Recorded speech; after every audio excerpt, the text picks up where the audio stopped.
दशा मुझे दीन की भगवन संभालोगे तो क्या होगा। दशा मुझे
भगवान की, बोली राधा रानी सरकार की।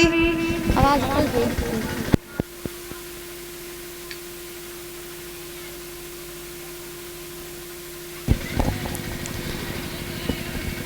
आदरणीय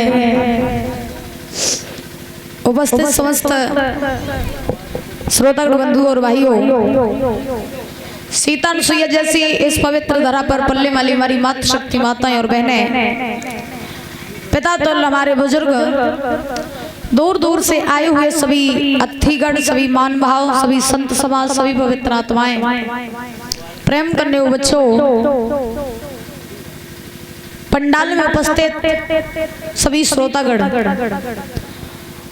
आज परचंदा महाराज बाबा की कृपा से आपके इस धाम में कथा को चलते हुए तीसरा दिवस आप पहुंचाए हैं।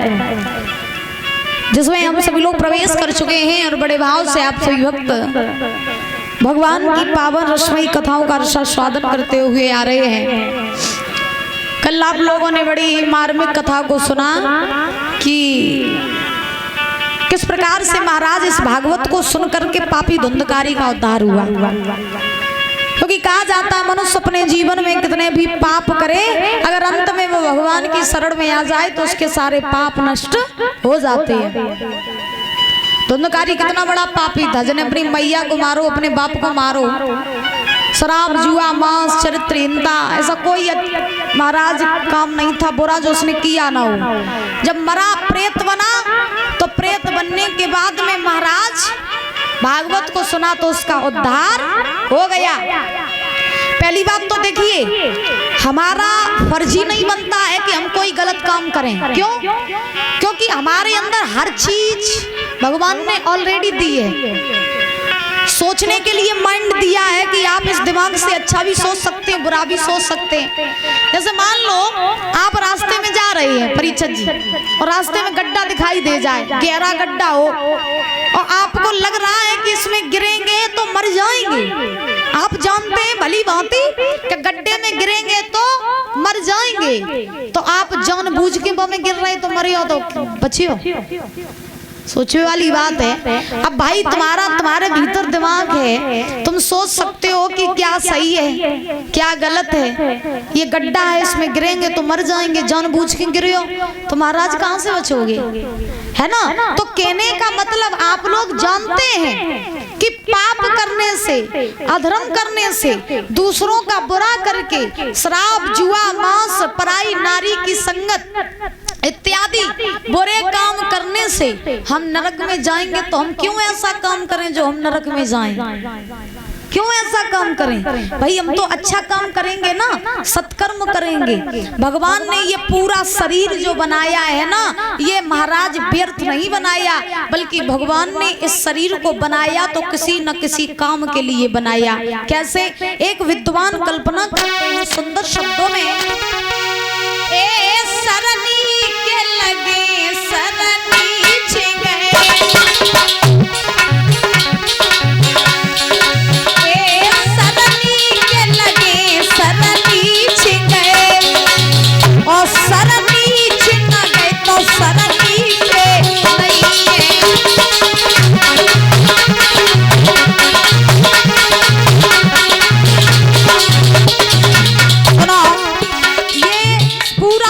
भगवान ने किसी न किसी काम के लिए बनाया। कैसे दादा? सर नीचे लगे सर नीचे गए, और सर नीचे न गए तो सर नीचे नहीं है। ये शीश कब शोभा देता है? ये शीश तब शोभा देता है जब बड़े बूढ़ों के सामने झुकता है, जब ये महाराज बड़ों का झुक कर के सम्मान करता है, तब ये शीश शोभा देता है। अब ऐसा नहीं है कि सामने खड़े हैं बड़े बूढ़े और तुम सीधे खम्मा की नहीं पेड़ की तरह सीधे खड़े, तो ऐसा स्वभाव नहीं होना चाहिए। शीश तभी अच्छा लगता है जब बड़ों के सामने झुकता है। और मुखती के लगे हरि नाम लए, ओ मुखती के लगे हरि नाम लए, हरि नाम न लए तो मुखती के नहीं है।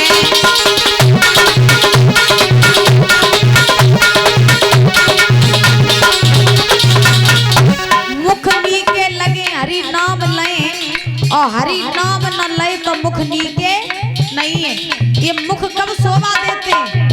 मुख कब शोभा देता है?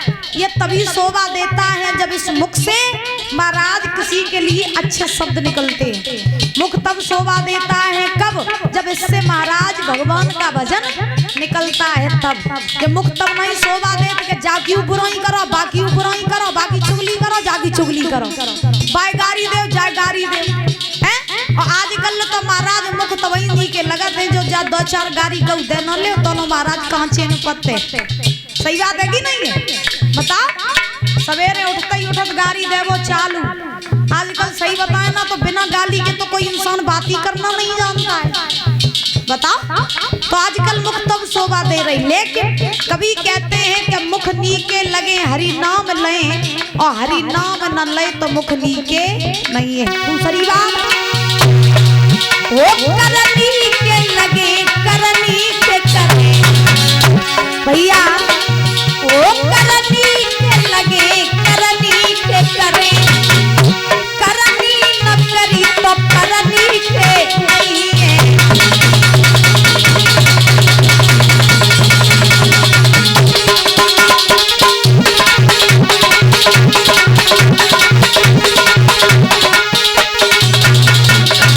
करनी के लगे करनी के करें, और करनी न करी तो करनी के नहीं है। कर्माने क्या होते हैं? हाथ। कर्माने हाथ। ये हाथ कब अच्छे लगते हैं? जब इन हाथों से किसी महाराज दुखिया को, गिरे हुए को उठाया जाता है।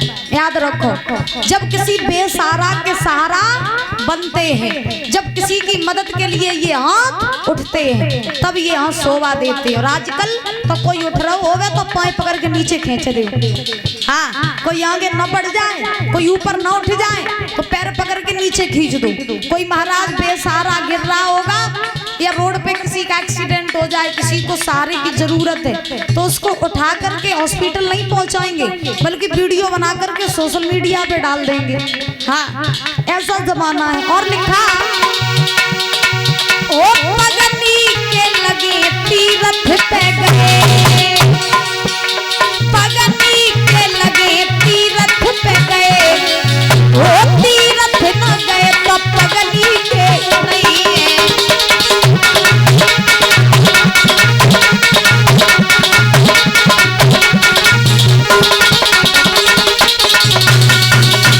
पगनी के लगे तीरथ पे गए, और तीरथ न गए तो पगनी के नहीं है। पग माने क्या होते हैं? पैर। पैर कब अच्छे लगते हैं? जब इनसे चल के मंदिरों में जाओ, तीर्थों पर जाओ। लेकिन तीर्थों पे जाओ तो वहीं जाओ जब घर में माँ बाप ना होवे, तब न मालूम पड़े कि माँ बाप तरस रहे पानी के लिए और लड़का बहुए महाराज वृंदावन घूम रहे। तो ऐसे भी महाराज तीर्थ पे जाना ठीक नहीं है ना? तो लेकिन कलयुग में सही बताओ तो पैर कब अच्छे लगते हैं? कि पगनी के लगे ठेका पे गए, और ठेका पे ना गए तो पगनी के नहीं है। कलयुग में पाए तो वही नहीं के लगा जब सवेरे उठो ठेका पे जाओ।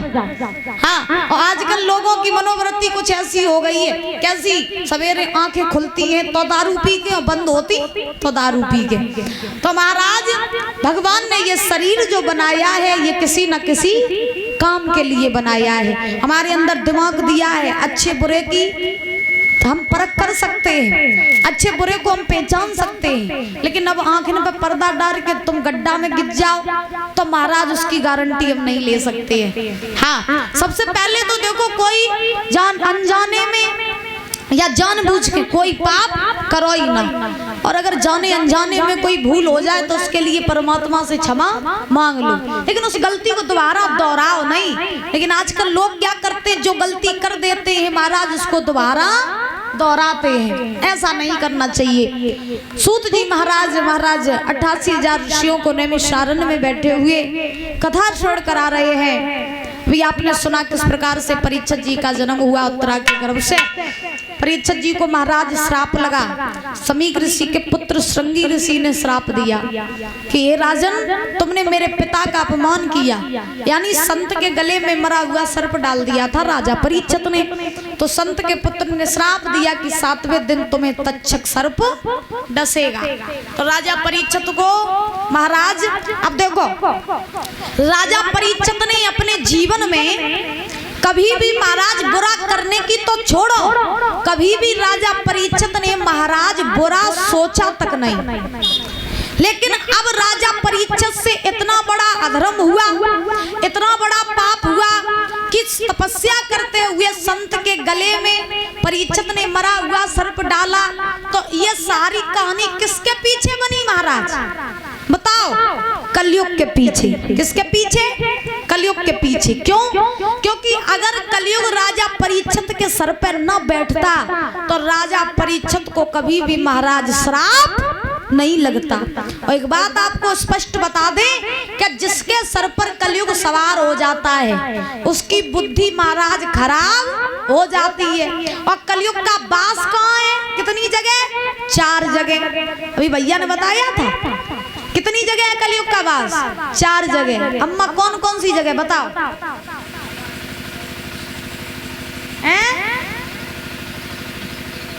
बोला अम्मा, कछु कहो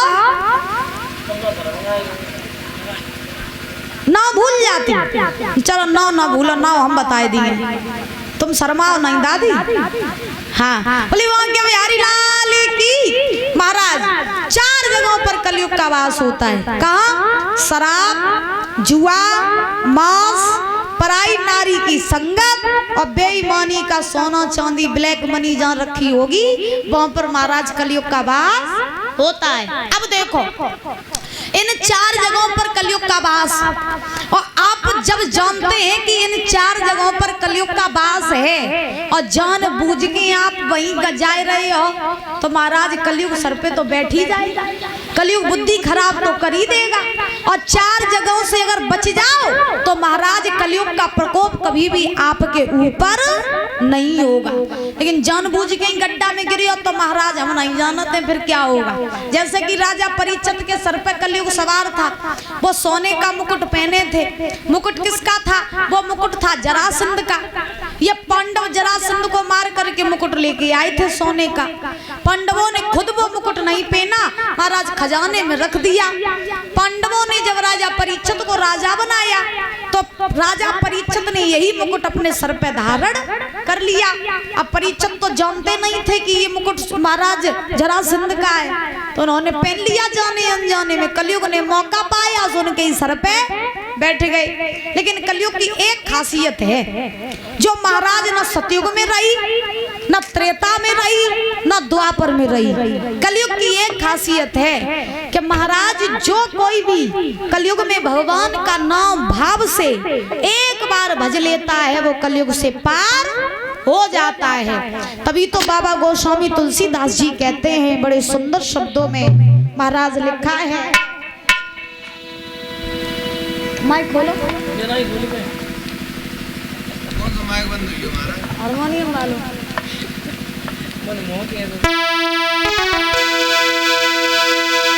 कहा कि कलयुग केवल और नाम आधारा और सुमेरा सुमेरा नर उतर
सुमेरा नरे उतर ही पारा। कलयुग सिर्फ कहने का है, लेकिन इसमें महाराज एक बार भगवान का नाम लेने से मनुष्य जो है वो कलयुग से पार हो जाता है। पहले सतयुग त्रेता द्वापर में लोग बरसों तपस्या करते थे महाराज, फिर भी उन्हें भगवान की प्राप्ति नहीं होती थी। और कलयुग में तो एक बार नाम लेने से ही मनुष्य पार हो जाता है। तो कितना अच्छा महाराज साधन है, एक बार नाम ले लो भगवान का पार हो जाओगे। तो ज्यादा नहीं, दिन में महाराज 5 मिनट निकाल के भगवान का भजन किया करो। करती हो अम्मा? बहुत करती हो तो ठीक है, कितना करती हो? अरे सो काय? अच्छा तो तुम मन तो नहीं करती हो, खूब मन ईमानदारी बताइए, कोई चुगली चाहिए तो नहीं करती, कहो ना तो तुम करती हो, तो वही तुम भी भगवान पसंद नहीं है, कम करती हो। अच्छा कम करती कमऊ करबो, बिल्कुल कट्टम कट्टा कर दी। हाँ काऊ की बुराई ना करी, चुगली उगली काऊ ना करी। अच्छा आ जात बात तो कहो पत, ठीक है जऊआ सही है, अब बात आ जात तो कहो पत। बोली वहाँ के बिहारी लाल की, बोली राधा रानी सरकार की। महाराज आज ध्यान रखना, सूत जी महाराज 88,000 ऋषियों को समझा रहे हैं। ऋषियों, राजा परीक्षित जी को श्राप लगा। श्राप लगने के बाद राजा परीक्षित ने नारद जी से पूछा, बाबा मुझे श्राप लगा है, हमारी मुक्ति कैसे होगी? डर मुझे इस बात का नहीं है कि 7वें दिन में मर जाऊंगा, डर मुझे इस बात का है कि जब मैं मरूंगा तो हमारी मुक्ति कैसे होगी? क्योंकि याद रखो दुनिया में सब झूठ है, सिर्फ एक बात सत्य है, वो है मृत्यु। कि संसार में जो आया है उसे जाना पड़ेगा, एक ना एक दिन इन्हें दुनिया छोड़ के हमें जाना ही पड़ेगा। तो सबसे सत्य बात एक है, वो है मृत्यु। याद रखो, अब मौत जब आती है तो वो अपने 3 दोस्तों को साथ लेके आती है। मौत के होते हैं 3 दोस्त, कौन कौन? समय, कारण और स्थान। ये मौत के 3 दोस्त होते हैं दादा। जिस समय आपकी मौत लिखी होगी आप उसी समय मर जाओगे, जिस कारण से आपकी मौत लिखी होगी उस कारण से मरोगे। अगर मौत तुम्हारी एक्सीडेंट से लिखी है तो एक्सीडेंट से मर जाओगे, लाइट से लिखी है तो लाइट से मर जाओगे, बीमारी से लिखी है तो बीमारी से मर जाओगे। तो ये होता है कारण। और तीसरा होता है स्थान, जिस स्थान पे मौत लिखी होगी आप उसी स्थान पे मरेंगे। तो ऐसे लोग नहीं कहते जब महाराज किसी की मौत हो जाए, जैसे एक्सीडेंट से हो जाए या लाइट से हो जाए या किसी और से हो जाए, तो लोग कहते हैं अगर हम ऐसी जगह अपने लला को न जान देते तो ऐसा काम ना हो। तो ये सब कहने की बातें होती हैं भाई, जिसकी जैसे मौत लिखी होगी वो वैसे ही जाएगा, याद रखो। तो मौत से कभी घबराना नहीं चाहिए। अम्मा तुम्हें डर तो नहीं लगत मौत से? तुम्हें बहुत लागत है, तुम्हें हम बताएं दुनिया को छोड़ो और भगवान में ही लीन हो जाओ तो तुम्हें डर नहीं लागे। हाँ बोले गोविंद भगवान की। महाराज आज राजा परीक्षित ने संसार को छोड़ा, अपनी पत्नी नवलदे को साथ लिया, साथ लेकर के महाराज जंगल में आए। और जंगल में जैसे ही आए तो इन्हें राजा परीक्षित को मिले सुखदेव जी महाराज।